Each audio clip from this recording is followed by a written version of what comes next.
Hey guys, OGL here, bringing you guys the final episode of SPL Draft Notes for Season 1 at the very least. Today, we're going to be going over everything and anything SPL related, in particular the finals matchup versus TheUziGunner and Pokeaimmd. If you guys are hyped and enjoyed the series so far this season, I would really appreciate it if you dropped a like, and if you haven't done so already, please consider subscribing. We're on our way to 3K by the end of the year, and we're getting really close, but we also only have about 15 more days, good 2 more weeks, so I would really appreciate it if you helped us out along that journey. And yeah, with that being said, we're gonna jump right in. It's gonna be a pretty quick episode today. Unfortunately, wasn't able to get an interview with Uzi. He's just a busy guy, and we weren't able to link up times, but I do have a pretty cool mock battle that me and Emil did, which we'll end off the episode with. But yeah, with that being said, we can go ahead and take a look at last week's scores. Obviously, our 2 finals contestants are going to be Joey and Uzi. You can see they both took home wins. Joey in a really close game against Mephisto, winning 1-0. Really good endgame situational awareness, tricking with his Clefable onto that Passimian, allowing his choice band Quackleval to come in and pick up a very important kill and, you know, sealing the game. And then Uzi versus Envy. Honestly, Uzi pulling off a great upset. I was really impressed with the team that Uzi built in this matchup in particular. I think he built and played phenomenally, and it showed that he was very prepared for the matchup. And yeah, that brings our season total for pick'ems, because we went 1-1 this week because I had Envy picked and then I had Joey picked. That brings our season total to 39-23. That means if we can guess who wins finals correctly, we'll actually hit 40 wins on the season, or 40 games guessed correctly on the season, which is a pretty cool number. And we'll end 40-23, which could be pretty cool. Maybe we'll end up beating that next season. Who knows? But yeah, with that being said, I am ready to jump on and look at the finals matchup.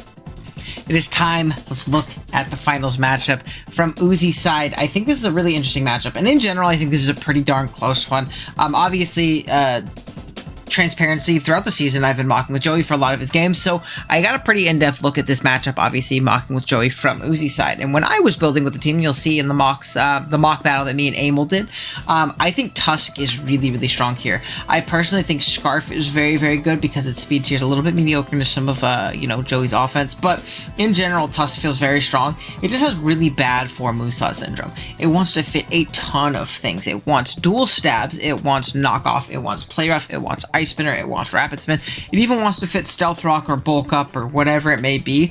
And because of the fact that it can't fit all of those, there's always going to be something on Joey's team that does check it decently well, at least especially once that Torterra ends up, you know, tearing and, you know, getting rid of that 4 times ice weakness to ice spinner, if that makes any sense. So while Tusk is strong, it's kind of a matter of like what Tusk is strong into in particular. I do think that Joey's team really struggles with Cerulege in the end game. Really, once that overquill is chipped, not much wants to deal with it. Heatran can, but I think this is actually a pretty terrible Heatran matchup. I don't like Heatran very much at all here. It isn't necessarily bad, it just doesn't really accomplish much. It kind of sits there as dead weight. It's a good rocker, but I think a lot of the offense on Uzi's side, like the double ground offense, or even Weavile just coming in, forcing it to take a knock and then dying, you know, it dying to low kick, C-Flare plus Earth Power from the Shaman, Empo checking it, Terra Water Kilowattrel, Dragalge even checking it and being able to water move it. I really don't think it's actually all too good in this matchup, so because of that, I think the Cerulege can go absolutely buck wild. If that overcoil is dealt with, or even if it's like a Colbur Berry or Clear Amulet set, I think that Cerulege can do really well in this matchup into it. Terra Water Kilo helps a lot with mons like Thundy to an extent, depending on the Thundy set, Heatran, Quackleval, and it does a lot of damage to Joey's team. You'll see again in the mock, I'm kind of talking about that a lot. I ended up bringing Scarf Kilowattrel because I thought it was a great revenge killer to +1 Quack. It outsped Scarf Azelf, it outsped Dragapult, it outsped Scarf Thundy, and it did a lot of damage to a lot of things with just Terra Blast, Hurricane, Thunderbolt. Really could punch a hole in this team and do a ton of damage. I think Shaman is incredible here, especially as a check into something like Quackleval. Very physically defensive set with Rocky Helmet is what I'm expecting, because it also covers like a Shell Smash offensive Torterra. Really, there's not going to be much that can OHKO it, and with the double priority in the back, and that's a really big, you know, kind of bonus to Uzi's team in general, is having that double pry on the back. As long as you have something that takes 1 hit from +2 Tort, gets a big hit off on it, you're probably not going to lose to it because you have that double prio in the back in Cerulege and Weavile, which is obviously very strong in this matchup. I think either Empoleon or Ursaluna is probably going to be the best bet when it comes to checking Dragapult. Now, there are Dragapult sets that beat both of those things, so you have to be careful, obviously, and it does have coverage for both of them, but they are good initial pivots in the matchup. I think Weavile, like we said before a little bit, forces big progress in the matchup overall, with strong knockoffs, Icicle Crashes, potentially low kicks. Ice Shard is a great means of revenging something like Dragapult, or maybe an Agility Thundurus, or a Scarf Thundurus. Things like that are really important to be able to have revenge options to. And really the only switch into knockoff Icicle Crash is something like Quaquaval, which we love having take a ton of damage, right? We love forcing a knockoff on Quack and then going on our Shaman and having it take more Rocky Helmet Chip. It's basically dead at that point. And then you can just 2-hit KO it, right? So really not the biggest deal in the world if the Quaquaval does come in on the Weavile. If anything, that's good. The dual prio is great here, like I said, and personally, I would focus on chipping things into range of Ceruledge or Weavile in an endgame. And I think one or the other can break for each other very well. I think mons like Tuskillo break really well for each other, and even Uzi's defensive pieces can force a good amount of progress. Empo is not weak.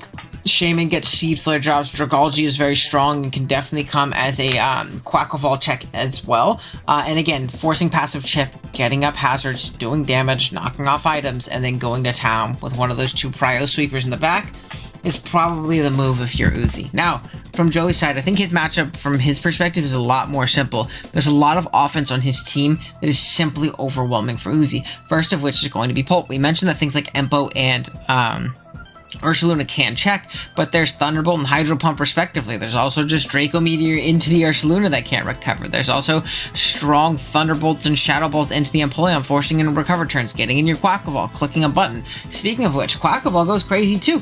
If there's just the Shaman or the Dragalge, whatever the designated check 2, Quaquaval is chipped into range of that Ice Spinner.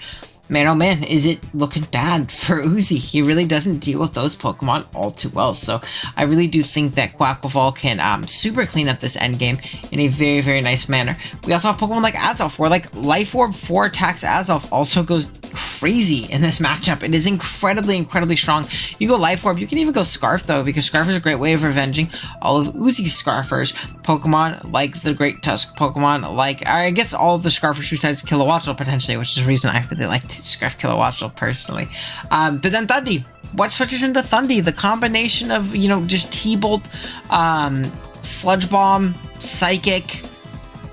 That's it, right? There's really not much else you need. You can go Grass Knot for a bigger nuke on Ursaluna, but really you don't need it. You can go Nasty Plot, you can go Agility, you can go another AV set with Momentum and U-Turn. There's so many different options that you can go on this Pokemon that make it absolutely super threatening. Focus Blast is another option for a Cryogonal, if that ends up coming again this time, so I definitely think the Thundy is very, very powerful in this matchup. And then we have defensive pieces, whether that be Overquill, which I think is very much so needed for something like the Great Tusk. I think once you Taro with, or not the Great Tusk, sorry, the Ceruledge, I think it's very, very solid in checking that thing, obviously, with Intimidate. Getting up spikes and forcing the Tusk into passive positions like spinning is great, especially if you can start to chip it down just a little bit, whether that be with, you know, predicted liquidations, or maybe you Toxic spikes it so it's getting chipped every turn. It's a little bit hard to go hard Pult on that Pokemon and block the spin, but it's definitely a possibility. It's something that Uzi has to think of, and it puts a lot of strain on him in the game itself. Torterra, which is the Pokemon I was kind of actually talking about when it comes to Great Tusk, I think does really well. Once it Terras into a Terra Fairy type, if it's like a physically defensive set, it is going to stuff the likes of Great Tusk. It's going to stuff the likes of Weavile to an extent. It's going to stuff Ceruledge even to an extent. Even Pokemon like Ursaluna will not be able to OHKO it, or even come close to it with Guts Boosted Facade. So I think a physically defensive Torterra also does really well. Think of it in a more defensive manner can really, really help out in this matchup in particular. Other than that, though, I think, like I said, I didn't have as much to say about Joey's team, but I think that's because his matchup is a little bit more straightforward. The only other thing that I think I would mention is maybe that Clefable does have a place in this matchup. Like a Spadef Clefable helps out with the Kilowattrel problem. If it's not a bulkier Thundurus, Spadef Clef can really help out with that. It can also pass wishes to a lot of the other members like Torp, members like Overquill, members like Keyturn if it comes, members like Thundy even, if it wants to get more offensive positioning. So I really do think that this matchup is a little bit in Joey's favor just because his offense seems very overbearing, and Pokemon like Torque cover multiple threats, whereas Uzi really has to stretch himself thin, in my opinion, to not be completely overwhelmed by Joey's offense. So I personally am going to take Joey in this finals game, but I think it's a very, very close matchup. Now, with that being said, we're going to go ahead and jump into a mock battle. Obviously, I built a mock for Joey, so I'm just using the team that I built a mock for Joey with, what I would bring if I were Uzi, at least in my first iteration of the team. Who knows if it would change after testing myself. But bring that team, and then Emil built from Joey's perspective, which is going to be really interesting. For those of you who don't know, Emil is another prominent player in the draft league scene, very, very big here in the scene. A lot of people know him, and he's someone who, even more so than myself, really helps out Joey and MV a ton. Like, he has been the MVP in a lot of their recent runs. He's a great draft league mind, and he's one of my best buds. So I asked him, I said, hey, you're familiar with Joey's team, obviously, as well. I asked him to build the team from Joey's perspective, and we ran a little mock battle in call one night, and we're going to see who ends up winning that one. Obviously, I'm building from Uzi's perspective, and Emil's building from Joey's. Let's go ahead and jump in and take a watch. Alrighty, so you can see me versus Emil in this game. I'll give you a quick rundown of the initial team that I was ending up bringing in, things like that. I was his Choice Scarf Tusk, and again, I really think this thing has crazy for Moveset Syndrome. I actually don't even have Rapid Spin on this set. I'm Headlong Rush, Play Rough, Ice Spinner, and I believe Close Combat. No, Heavy Slam in last night. I'm not even Close Combat. I wanted Heavy Slam to be able to nuke through the Clefable, things like that. Play Rough was a great neutral click into things like Quackleval, which I could revenge, obviously, as long as I was in range of like Aqua Jets, as well as they hit things like the, Dragapult very hard. It hit things like a, non-Terran Appleton decently hard and things like that. So I figured Scarf was a great revenge killer in this game and at least put Emil in some uncomfortable positions. I was Assault, Vest, and Poleon, which seems interesting being that I can be Spadef and Roost, but I really like the coverage that this offered me. I was Surf, Flash Cannon, Air Slash, and Flip Turn, I believe, in this matchup. No, I was Ice Beam over Flash Cannon in this matchup in particular. One of the two. I'm not 100% sure. Regardless, this was a great check to things like Azelf. It was a great sponge to things like Dragapult. It was a great sponge even to things like the Appleton. If it ever wanted to click Apple Acid and give me a competitive boost, it's a little bit scary, and put a 50-50 in Emil's mind at the very least on what I was going to be clicking. I believe I was Air Slash over Ice Beam, I want to say. I think I was Flash Cannon because Clef was scared. But regardless, I have a Rocky Helmet, pretty physically defensive Shaman. I was fast enough for things like Quackleval and the base 85s, but still plenty bulky enough to take them on. Choice Scarf, Terra Water at Kilowatts is going to be my lead in this game, especially with no Thundy. Very free lead. In Volt Switch, I outspeed everything minus the Scarf Pult, which I really don't expect. And I can get my Terra Water off immediately, which is great in case Stealth Rock go up from the Clefable or the Azelf, which I really like that aspect of it. I was AV Ursaluna as well. There's a good Dragapult pivot as well as Azelf pivot. It takes on Thundy to an extent in the sense that I can live a hit, I can live Grass Knots from it and things like that from pretty healthy. And then lastly, we have a Colbert Berry, Swords Dance, Dual Step, Shadow Sneak, Cerulege. Sorry, totally blanking on Buddy's name, but really strong Pokemon, as you can see in this matchup. I think it is probably my best win con here. Really massacres the fat things on his team, and Shadow Sneak is great for mons like Azelf and Dragapult. That would outspeed me otherwise. Excuse me. But yeah, with that being said, let's go ahead and take a look. Like I said, I am always going to lead off with my Kilowatt Shell. Another big benefit to this too is Appleton. If it wants to stay in, I force the Terra immediately, and I really do think that if Appleton comes, it's probably Terra Steel, and getting that out of the way early is really nice, because it's going to make it to where there's not really a ground resist on this team. The ground resist would be Azelf, which is a prediction away from getting 2-8 KO'd, or O-Code in Emil's mind if he thinks I have the knockoff, which is obviously not very good for him. So he either has to stay in Terra Steel, make my end game better, or pivot out. Either which way, I get a strong Volt Switch off. I don't think he's going to stay and risk taking that Hurricane. But you see the Clef, take not too much, so definitely a more Spadef variant, which is completely fine. Gonna get into my Empo, click a strong Flash Cannon for 53. I too, unfortunately, get my AV knocked, but that's fine. That's great chip into that Clefable. It's basically a dead Pokemon at this point, which is going to really help in the sense that my Tusk can now kind of freely click buttons a little bit more. The only issue, again, is that I am Heavy Slam, which is a bit unfortunate now, knowing how this game ended up going, that I could have foregone Heavy Slam, and maybe that's a move just in general that isn't super needed, because a lot of the rest of the team really pressures Clefable. But yeah, in general, also don't have to deal with Rocks unless it's Rocks Azelf, which is really cool. So next turn, I go for Surf here. In hindsight, I think a mid-ground of Air Slash was a little bit safer because it also covers something like an Appleton and Quackleval, but at the end of the day, it's not like Surf wasn't doing a decent amount. 30%-ish is great, especially considering I have a full health check in the back. And even if a U-turn comes out, I'm punishing that with my Rocky Helmet, which I think is big. We actually see a Brick Break here from Aimmd as a hard Dragon Bolt's going to come in. A Seed Flare for good. Again, 27%. Not big damage, but it's modest. You know, it's still good regardless. Then Dragon Dart's is going to come out. And I see, holy moly, this is a 2-hit KO into me. I take a clean 57% from that, showing that this is confirmed to be Choice Band, which is a really, really cool break from Aimmd, especially considering something like Gardevoir cannot really switch in, meaning that really it's only Empoleon that can take on Dragon Darts, and because my set in particular is going to be an Assault Vest variant, I don't have Recovery, which means this Dragon Darts are incredibly free. So I think this is a really smart bring from Aimmd because I didn't think of it at all. And not only that, he basically removed my Ursaluna from the game, and it is not very useful anymore. Now I am going to keep it as a sack / a ghost immunity in this game.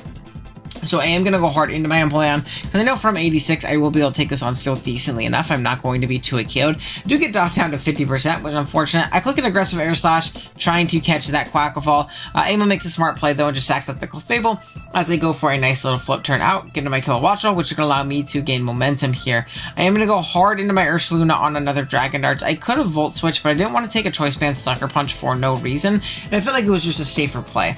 Next, my Great Tusk is going to come out here, and pretty aggressive switch by Aimmd here, but I understand it. You might be thinking, why in the world did he go hard Overqwell? Well, I came into this Tusk, right, and I'm screaming Choice Scarf. Absolutely screaming it from the heavens that I'm a Scarf set.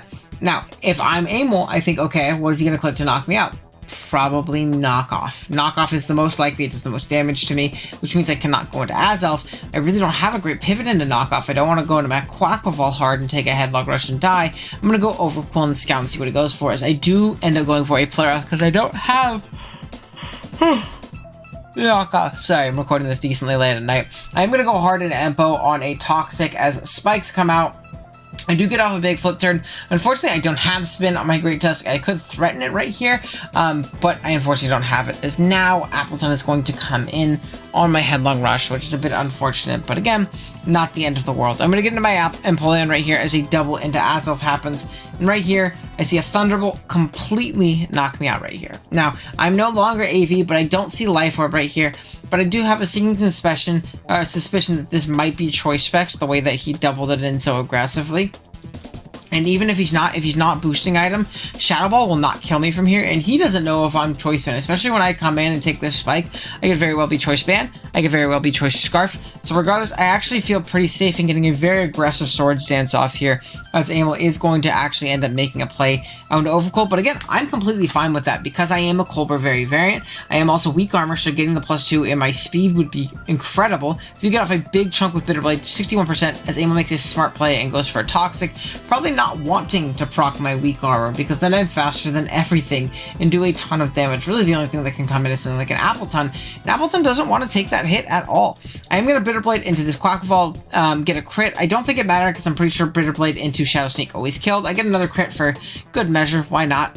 You know, make myself feel extra better as Dragon Bolt comes in right here. Now, this is also, again, screaming Sucker Punch. I know this is Choice Band at this point, but I ran the calcs, and I know that from this range, I do actually live a Sucker Punch from the Pult due to my Colbur not being popped by the Overqwell, which this is going to allow me to Shadow Sneak and pick this thing off. I could have altered Poltergeist, but that can miss, and it also covers him overplaying and potentially clicking U-turn, thinking I'm going to scout for the Sucker Punch or something of the sort. So he does Colbur and hit me hard for 50%. I do get my weak armor proc, and if I wasn't poisoned, man, oh man, am I in a good position.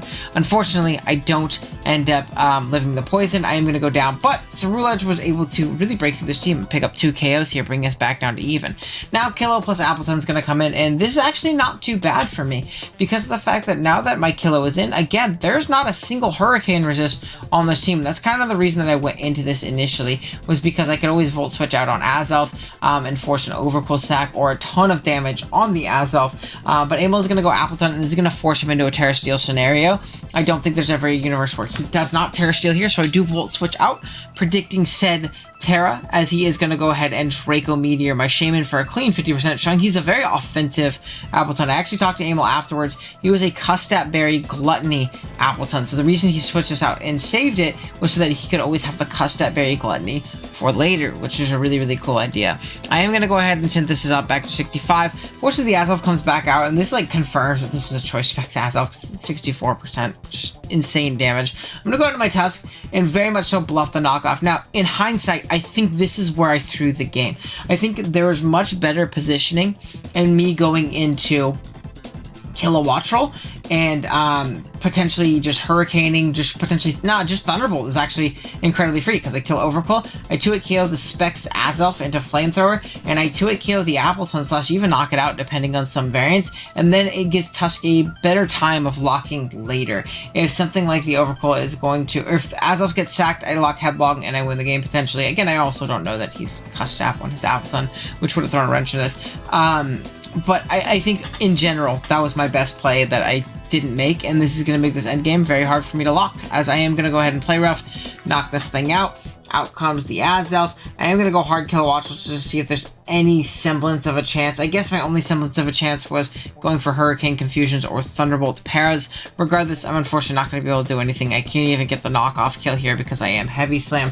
So probably just Heavy Slamming into, or play roughing into Thunderbolt spam was my play, most likely. But again, it was a very cool set in the sense that he was Cussed At Berry Gluttony, which means he would have been able to outspeed and knock me out with the Cussed At Berry the next turn. So Aimmd was able to take home the victory here, unfortunately, on me. I actually, after losing this game, revived my mock team a little bit when I was playing Joey for the week. So Aimmd helped me fix the mock team a little bit, which was nice. But unfortunately, I wasn't able to win. Now, it's up to you guys. What do you guys think? Do you think Uzi will prevail better than me and pick up a dub against Joey in finals, or do you think it's much more likely that Joey picks up the victory as Aimmd did in this mock battle? Please let me know in the comments below. And again, let me know if you guys have any suggestions for next season. I am coming back. I am going to do draft notes for next season, and I'm really excited about it.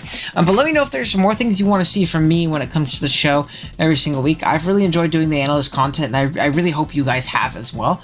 But yeah, with that being said, thanks for watching, guys. I'm really excited to see finals. Make sure you're obviously checking that out. But I'm sure if you're watching this, you will.